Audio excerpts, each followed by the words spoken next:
Now that we have our obstacles set up, we're going to need a way to create lots of obstacles throughout the game. In order to do that, we're going to make a spawner. A spawner will basically have a timer attached to it, and when the timer runs out, it'll create a new object and continue to do this until the game is over. To get started, let's go into our scripts folder and create a new script called spawner. Now let's open up the spawner. To begin with, let's create an array that'll contain all the different types of prefabs our spawner can make. We'll make this public, game object, type it to an array, and call it prefabs. Next, let's add a delay. We'll make this a float, call it delay, and set it up for 2 seconds.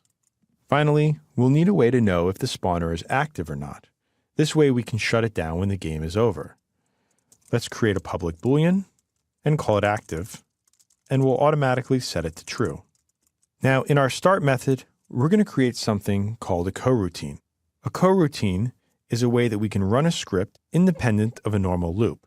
Usually we couple these with some sort of timer or wait so that when the coroutine gets called, it waits for a certain amount of time before executing. To do this, we're going to need to use the start coroutine method, and we're going to have to pass in a method for it to call. In this case, we're going to use one that hasn't been created yet. We'll call this enemy generator. Now, below our start method, let's create the coroutine. In order for this to work, it needs to return an interface of IEnumerator. Now, we can type out enemy generator for our method name, and inside of this method, we're only going to want it to execute after our delay.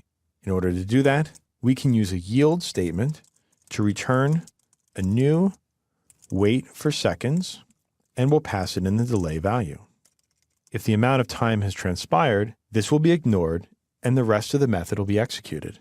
In this case, let's make sure that the spawner is active first.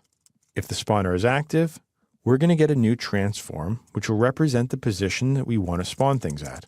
Here, we'll just call this new transform, and we'll get a reference to the existing transform of our game object. Next, we'll instantiate one of the prefabs. Here, we'll use the instantiate method, which will create a new instance. We'll select our prefabs array, and we're going to use the random class to pick one of the items. In this case, we'll use the method range, starting with 0, and we'll use the prefabs array length. Next, we'll want to pass in the new transform's position, and the final property, we're going to set the rotation to its default property of 0. In order to do that, we're going to need to set up a quaternion, and we're going to set it to identity, which will reset its value to 0. Now, after this condition, we're going to want to restart the coroutine so that this continues to run. Here, we can simply copy out from our start method our start coroutine that calls enemy generator and paste it below where we test if this is active. Now, let's also delete our update method and save the script, then go back into Unity. In order to use this, we're going to need to create a new empty game object. Here, we'll call this spawner. Now let's drag the spawner script onto the spawner game object. And since we've already set our obstacle up as a prefab, we can delete this. Now it's going to be hard to see our spawner since it's empty, so let's just give it a label. And now what we're going to want to do is give it a prefab. So in this case, we can add the value of 1 to this array and select a game object. Since we only have one prefab, we'll select obstacles from the asset.